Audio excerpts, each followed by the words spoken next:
j'aime bien. Voilà, bon, allez, hop, on est en direct dans le bocal local pour parler de l'adaptation des particules élémentaires de Michel Houellebecq qui se jouera au Grand Théâtre, au Théâtre des Quinconces au Mans le vendredi 5 et le samedi 6 décembre sur une mise en scène de Julien Gosselin et avec le collectif. Voilà, je préfère avoir mes notes. Si vous pouviez lécher mon cœur. Voilà, Emmanuelle Travers, bonsoir. Bonsoir. Vous vous occupez des relations avec la presse notamment au Théâtre de l'Espal, enfin à l'Espal et pour les Quinconces. Je vous présente Damien. Bonsoir Damien. Bonsoir. Damien, vous allez nous parler d'Urbex dans un instant. C'est de la photographie. C'est l'exploration urbaine en fait. Ouais. C'est le fait de visiter des lieux qui ont été créés par l'homme et qui sont maintenant totalement désaffectés et difficiles d'accès. Voilà. Effectivement, et ça fait des très jolies photos, généralement, mais on n'y fait peut-être pas que des photos. Vous allez nous en parler d'ici quelques instants. Emmanuel, les particules élémentaires, Michel Houellebecq, 1998. Tout le monde qualifie le livre, grosso modo, enfin, en tout cas, ceux qui aiment Michel Houellebecq, ceux qui aiment la littérature, de chef-d'œuvre, entre guillemets, pour ce livre. Par contre, très peu d'adaptations théâtrales pour l'ensemble de l'œuvre de Michel Houellebecq. A priori, plusieurs essais du côté de l'Allemagne, plusieurs essais du côté de la Hollande. Pas en France. Ouais, pas en France, et puis sans succès, a priori, même en Allemagne ou en Hollande, où a priori on n'aurait pas trop compris l'univers de Houellebecq. Là, c'est une adaptation d'un fan déjà. Oui, il considère Houellebecq comme un des plus grands écrivains de son époque. Philosophe même, je dirais. Ouais, moi je suis assez d'accord avec lui. Enfin, moi aussi, je suis très fan de Houellebecq. Bon, c'est vrai qu'il est très tendance ces derniers temps. Ce n'a pas toujours été le cas. Ouais. Mais c'est vrai que les particules élémentaires, c'est quasi un roman culte, quoi. Et c'est un roman choc, puisque ça avait quand même provoqué... certains mouvements à sa sortie. Alors, révélation de l'édition 2013 du Festival d'Avignon, Julien Gosselin et cette pièce cette adaptation des particules élémentaires. Avant qu'on précise un petit peu quelle est la teneur de ce roman et donc du coup de la pièce, voici quelques extraits de cette adaptation. À l'époque où vécut Dzerzhinsky, on considérait le plus souvent la philosophie comme dénuée de toute importance pratique, voire d'objet. En réalité, la vision du monde la plus couramment adoptée à un moment donné par les membres d'une société détermine son économie, sa politique, ses mœurs. Les mutations métaphysiques sont rares dans l'histoire de l'humanité. Quand je dis mutations métaphysiques, je parle des transformations radicales et globales de la vision du monde adoptée par le plus grand nombre. Something in the air evoked a dry apocalypse. Il dîna d'une barquette de loup au cerfeuil, monoprix gourmet, qui l'accompagna d'un bal. C'est bien écrit, c'est ce que nous disait Emmanuelle Travers pendant cet extrait vidéo. Vous connaissez, vous, Michel Houellebecq, Damien ? Je n'ai lu que le premier, qui est l'extension du domaine de la lutte, et j'avais beaucoup aimé d'ailleurs. C'est une vision qui était assez sombre du milieu des fonctionnaires, parce qu'il est au salon, enfin, non, pas au salon, au ministère de l'Agriculture, pardon. Et oui, effectivement, j'avais bien aimé, mais j'ai pas lu la suite. Je sais que les adaptations ciné n'ont pas été des succès. Non.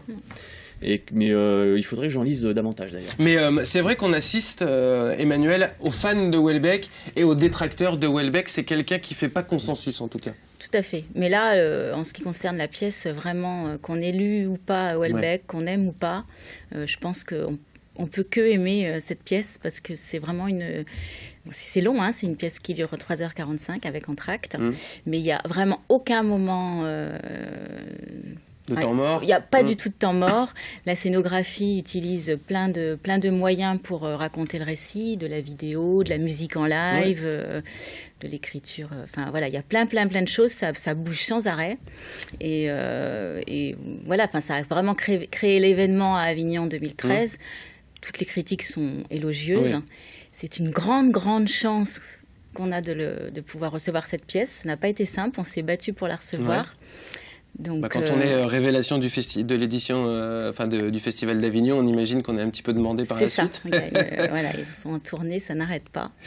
Vous l'avez dit, plusieurs supports qui sont mis en place pour l'adaptation de ce roman, avec les comédiens qui sont très impliqués, très investis dans la pièce, puisque effectivement ils jouent. Mais aussi, ils peuvent eux-mêmes, quand vous avez dit de la musique, c'est pas une bande-son, il y a les comédiens jouent en live aussi. Il y a un musicien en live, mais les comédiens aussi jouent en live. Et c'est 10 jeunes comédiens qui font partie donc, du collectif et qui sont vraiment tous excellents, qui jouent pour certains plusieurs rôles. Ah non, c'est vraiment une belle performance. Rien que pour ça, ça vaut le détour. Alors, 10 comédiens, de la vidéo, du son, et pour autant, Julien Gosselin, le metteur en scène, a choisi une mise en scène assez épurée sur le plateau. Oui, c'est assez dépouillé et en même temps, c'est très investi. Enfin, il y a plein de choses sur le plateau, mais des choses simples, des fauteuils, des canapés. Alors, les particules élémentaires, vous allez dire si je me trompe, je ne l'ai pas lu, hein, moi, le livre Emmanuel. Ça raconte l'histoire de Bruno et Michel. C'est ça, deux demi-frères. Deux demi-frères dans les fin des années 60.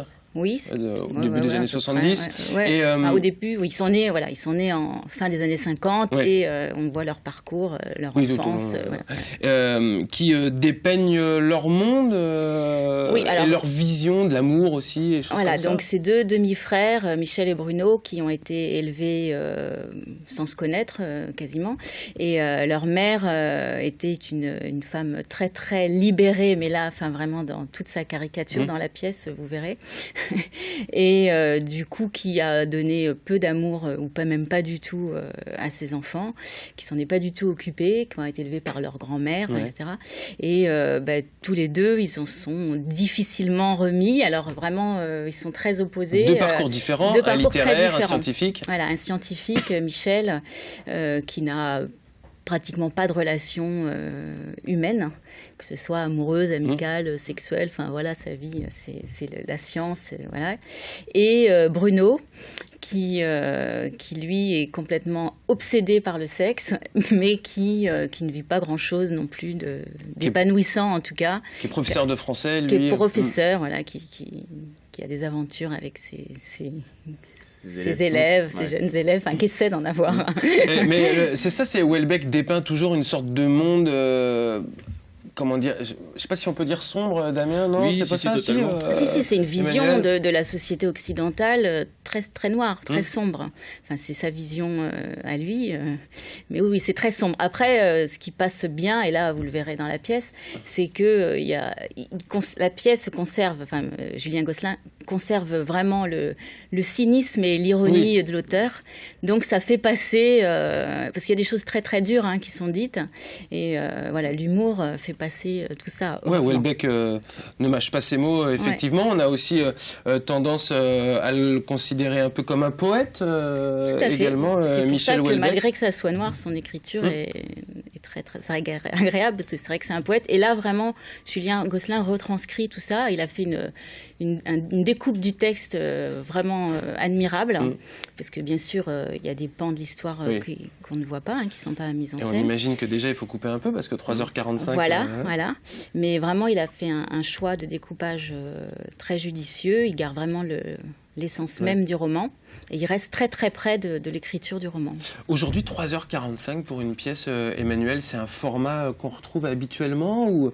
Parce que c'est vrai que ça fait long quand on est dans une salle même confortable comme le Grand Théâtre des Quinconces. A priori, on se dit que c'est long, mais franchement, là, on ne les voit pas passer. Bon, en plus, il y a un entracte de 20 minutes, ce qui nous permet de se dégourdir les jambes, de prendre l'air. Ça veut dire qu'on peut encore créer des pièces de théâtre où on prend le temps de découvrir. De toute façon, il faut même, comme dans le roman, il faut le temps d'annoncer les personnages, de les présenter, etc. Et là, c'est pareil, il est fidèle à la structure du roman, donc il nous présente d'abord calmement les personnages, après qu'on rentre dans l'action. Est-ce que c'est une pièce qui est plutôt contemplative au début, comme ça, c'est-à-dire que vous disiez il y a 3h15, donc est-ce que les personnages prennent le temps d'être mis en scène, donc est-ce que c'est une pièce qui est plutôt contemplative ou est-ce que c'est quelque chose qui sera peut-être beaucoup plus rythmé?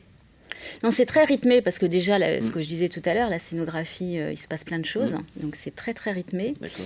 Et on passe vraiment de scènes hilarantes à des scènes déchirantes, des scènes très très dures, très violentes, à des scènes beaucoup plus légères où vraiment on rigole. Pour ceux qui ont lu le roman, et quand on est dans le lieu... Là, il y a vraiment des scènes cocasses. Le lieu, c'était un endroit de vacances où se réunissaient les gens pour se rencontrer, tout ce que vous pouvez imaginer. Et là, vraiment, on rit. Même le personnage de Bruno, moi, en le lisant, je ne l'ai pas imaginé aussi, je sais pas comment dire. Enfin, j'étais surprise en fait, mais dans le bon sens du terme. Et on voit Houellebecq d'ailleurs dans la. Il y a un personnage. On le voit avec sa cigarette, comme à son habitude. Qui est Houellebecq, ouais. Entre l'annuaire et le petit doigt. Quoi. Exactement, qui est toujours positionné là-dessus. Donc les particules élémentaires, cette adaptation du collectif Si vous pouviez lécher mon cœur, sur une mise en scène de Julien Gosselin. Allez voir cette pièce de théâtre, donc le 5 et le 6 décembre au Grand Théâtre. C'est le théâtre des Quinconces au Mans. Juste préciser que le vendredi c'est à 19h et le samedi c'est à 18h. Donc vous voyez, 4 heures, ça vous fait encore pas rentrer trop tard. Oui, voilà. Très bien, merci Emmanuel, vous restez avec nous. Damien, on a parlé du temps, le temps qui passe, c'est aussi ce dont vous allez nous parler ce soir, parce qu'effectivement l'homme crée des choses et puis parfois il les laisse en friche. Il les abandonne et la nature reprend ses droits au bout de quelques années, c'est absolument passionnant à voir. Donc en fait ce soir je voulais parler d'urbex, donc d'exploration urbaine. C'est le fait justement d'aller explorer des bâtiments complètement désaffectés. Donc à la base c'est un mouvement qui vient plutôt, une activité qui vient des pays anglo-saxons et qui a été importée en France plus dans les années 70 dans la région parisienne avec les cataphiles, donc ceux qui vont dans les catacombes. Ouais, d'accord. Voilà. Dans les années 80, suite à ça, il y a eu beaucoup de personnes qui allaient faire des soirées avec des étudiants, des junkies dans ces mêmes catacombes. Et 10 ans après, les gens en ont eu marre et ont commencé à vouloir explorer d'autres territoires. Donc ça peut être des hôpitaux, ça peut être des piscines abandonnées, comme c'est là ce qu'on peut voir. Donc c'est l'ancienne piscine Molitor, qui a été rasée depuis et reconstruite. Donc c'était une piscine très très huppée dans les années 30.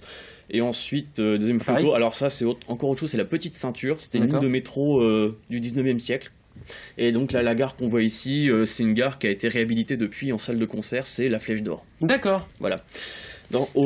C'est une communauté qui est partout en France et il y en a aussi au Mans, même si au Mans on ne peut pas vraiment parler de communauté, c'est plus des individus quelque part. Donc comme lieu, il y a forcément le vieux stade Léon Bollée. Oui, c'est vrai. Voilà, qui est complètement en friche maintenant. Il y a quelques vieilles pompes d'ici de là. Il y a ce que j'ai vu sur internet, il y a un autre bâtiment, une coopérative agricole. Ouais. Et là, de ce qu'on va voir tout de suite, c'est une usine de chocolat qui a fermé en 1955 du côté de Coulennes. Et là, de ce qu'on va voir, c'est 2 jeunes qui sont partis avec une GoPro et qui ont fait une vidéo de 45 minutes avec... Voilà, donc tu les vois qui se faufilent là-dedans. Ouais. Donc la GoPro, c'est une caméra que l'on met sur sa tête, pour filmer. On sait, Damien, si il existe encore beaucoup de ces territoires, de ces endroits en friche. Voilà. Nécessairement, de toute façon, plus le temps passe, plus on crée, plus on en abandonne. Oui, totalement, de nouveau.